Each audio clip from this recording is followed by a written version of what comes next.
Hello, friends. My name is Cynthia Peters. I'm the editor of The Change Agent, which is a project of the New England Literacy Resource Center at World Education.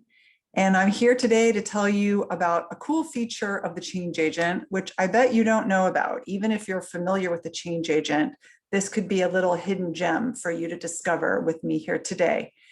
What it is this ability to comment on articles that we have online. So I'll take you to our current issue, the mental health issue, and show you around a little bit. What I like to say is that we have 4 ways you can use articles these days. We keep developing more. One is you can read the articles in Google slideshows. You can see we have 4 of those for the mental health issue. You can also listen to audio versions of articles. You can see in our table of contents here that the articles with headphones next to them have the audio version available.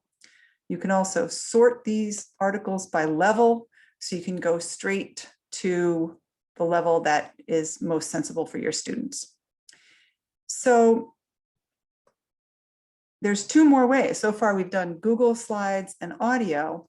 There's also this read option and this PDF option. Now, a PDF option basically is just what it sounds like. It gives you access to a PDF. You could print that out, or you could share that with your students in whatever way is best for you. But there's another way to do it, which is to use this read option. And I'm going to show you this article right here, this one called "I Work in a Dangerous Place." You can see it's available in audio. I'll just click on that so you can see what it looks like. It's got the little play buttons next to the chunks of text, and those can be played by your students, and they can listen to it as many times as they like. But what I want to show you here is the read option. So the read option loads the article onto the page, and then at the bottom, it gives you the opportunity to comment or leave a reply about the article.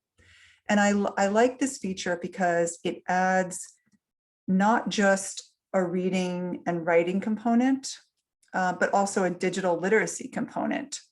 So the assignment might be that you ask your students to read the text. Maybe they could even do this in a small group, and then reply to the text with something that you've instructed them to reply to.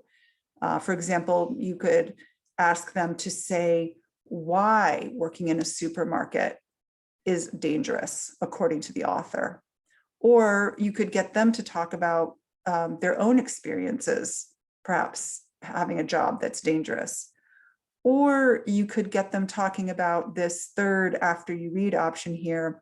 How do you respect people's different needs around staying safe? Because part of what the article addresses is what it's like being a grocery store worker when some customers in the grocery store don't respect the mask mandate and they move in on your personal space and they're generally rude.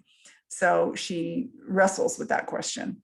So one thing you might ask your students is, what do you do to respect people's needs around staying safe? And you could get them to write the reply here and sign it so that everybody in the class sort of knows who's writing what. And then you can also see that they've done the assignment. And they could also respond to their classmates' responses. So then they're really developing that academic and job skill of sort of responding appropriately online to content and to each other. You could also teach them these other digital literacy skills, such as the red underline underneath a typo. So let me just zoom in a little bit so you can see that a little better. I misspelled also. And so you get a red squiggly line under that, and you could teach your students about how to right click on that and then possibly pick the correct word to drop in there. Now, of course, you have to be careful about that because the computer doesn't always know exactly what the right word is, and the computer might make a mistake here, but it is a really good thing to know about. I use this kind of autocorrect all the time, and I'm sure all of you do as well. And it could really help our students to know about that. digital skill online. So that is our leave a reply or leave a comment option available for all of our change agent articles going back for many, many years of issues. So there's lots of opportunity there for you to use that feature to teach reading, writing, and digital literacy. Again, my name is Cynthia Peters. I'm the editor of the Change Agent. I'd love to hear from you. If you have any comments, my email address is cpeters@worlded.org. Thanks so much for listening.